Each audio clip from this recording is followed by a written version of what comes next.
Tamil Nadu engineering அட்மிஷனில் supplementary கவுன்சிலிங்கோட tentative results வந்து இன்றைக்கி மார்னிங் வெளிவரப்போகுது.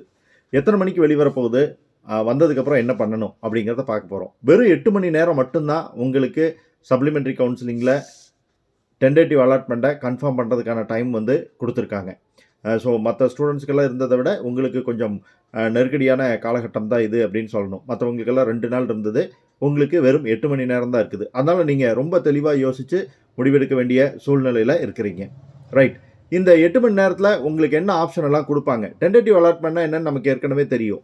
நீங்கள் சாய்ஸ் பில்லிங்கில் உங்களுக்கு பிடிச்ச காலேஜ் எல்லாம் ஆர்டர் பண்ணியிருப்பீங்க. எனக்கு ஃபஸ்ட் காலேஜ் இது, கிடைக்கலினா இது, கிடைக்கலினா இது அப்படின்னு சொல்லி ஆர்டர் பண்ணியிருப்பீங்க.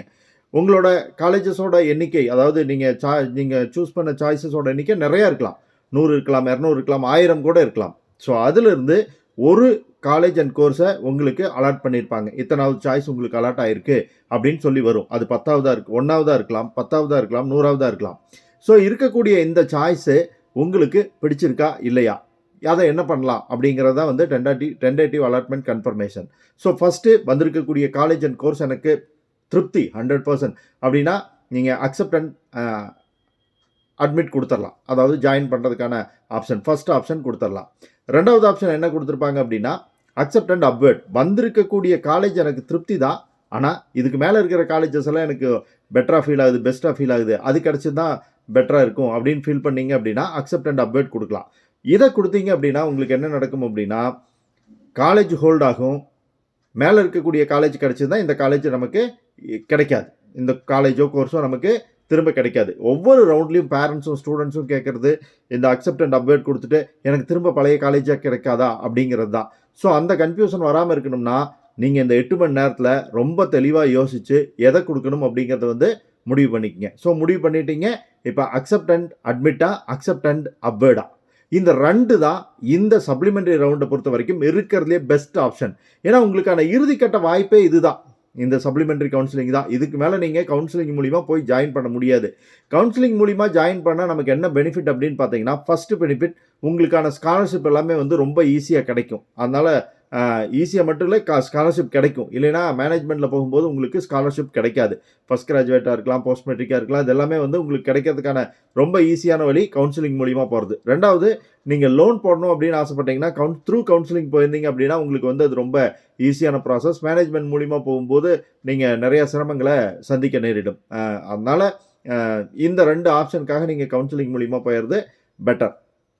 பட் அது நல்ல காலேஜாக இருக்கணும். ஸோ இந்த சான்ஸை மிஸ் பண்ணிட்டீங்கன்னா நீங்கள் மேனேஜ்மெண்ட் மூலிமா தான் போக வேண்டியிருக்கும். தெரியாதனமாக என்னோடய சாய்ஸில் ஒஸ்ட்டான காலேஜை கொடுத்துட்டேன், அதான் வந்துருச்சு, இந்த காலேஜ் தவிர்த்து மேலே இருக்கிறதெல்லாம் பெஸ்ட்டாக தோணுது, எனக்கு இந்த காலேஜில் படிக்கிறது ஒன்று தான், படிக்காதது ஒன்று தான், இந்த காலேஜ் எனக்கு வேண்டவே வேண்டான்னு ஃபீல் பண்ணிங்கன்னா டிக்ளைன் அண்ட் அப்வேர்டுங்கிற தேர்ட் ஆப்ஷன் நீங்கள் கொடுக்கலாம். இந்த தேர்ட் ஆப்ஷன் கொடுத்தீங்க அப்படின்னா உங்களுக்கு இந்த காலேஜ் இருக்காது, போயிடும். ஆனால் அடுத்து இருக்கக்கூடிய காலேஜஸ் வந்து உங்களுக்கு இருந்தது அப்படின்னா கன்ஃபார்ம் ஆகிறதுக்கான சான்சஸ் இருக்குது. அதுக்கு நீங்கள் எவ்வளோ சாய்ஸஸ் கொடுத்துருக்கீங்க, அந்த சாய்ஸஸ் எல்லாம் எவ்வளோ கரெக்டான சாய்ஸஸாக இருக்குது அப்படிங்கிறது எல்லாமே ரொம்ப ரொம்ப முக்கியமான விஷயம். அப்புறம் இந்த கவுன்சிலிங் விட்டு நான் வெளியே போகிறேன் அப்படிங்கிறதெல்லாம் வேறு விஷயம். ஏன்னா அதுக்கு அடுத்த ரவுண்டு இல்லை அப்படிங்கிறது நம்ம எல்லாத்துக்குமே தெரியும். அடுத்த ரவுண்ட்னா நீங்கள் நெக்ஸ்ட் இயர் இதே மார்க்கோடு வரணும்.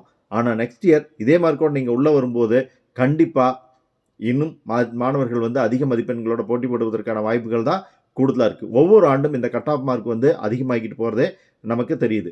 ஸோ நாளைக்கு உங்களுக்கு வந்து ப்ரொவிஷனல் அலாட்மெண்ட் ஆர்டர் வந்துடும். நாளைக்கு காலையில் 9 மணிக்கெல்லாம் உங்களுக்கு ப்ரொவிஷனல் அலாட்மெண்ட் ஆர்டர் வந்துடும். இந்த ப்ரொவிஷனல் அலாட்மெண்ட் ஆர்டர் எடுத்துக்கிட்டு நீங்கள் காலேஜில் போய் ஜாயின் பண்ண வேண்டியது தான். இப்போ நம்ம டிஎஃப்சிக்கு ரிப்போர்ட் பண்ணணுமா இல்லையா எல்லாமே வந்து இப்போ உங்களுக்கு வந்து இன்னைக்கு காலையில் 9 மணிக்கு உங்களுக்கு தெரிய வந்துடும். உங்களுக்கு என்ன மாதிரியான அலாட்மெண்ட் வந்திருக்கு, நீங்கள் அதை என்ன மாதிரி கன்ஃபார்ம் பண்ண போகிறீங்க, எல்லாத்தையும் இன்றைக்கி 9 மணிக்கு தெரிஞ்சுக்கலாம். நாளைக்கு 9 மணிக்கு உங்களுக்கு ஒரு 24 மணி நேரத்தில் ப்ரொவிஷனல் அலாட்மெண்ட்டே வந்துடும். எல்லாத்துக்கும் நல்ல காலேஜ் கிடைக்கணும் அப்படிங்கிறதுக்கான வாழ்த்துக்களை தெரிவிச்சுக்கிறேன். இது சம்மந்தமாக உங்களுக்கு ஏதாவது சந்தேகம் இருந்ததுன்னா கீழே கமெண்ட்டில் கேளுங்க. அடுத்த வீடியோவில் சந்திக்கலாம். Bye friends.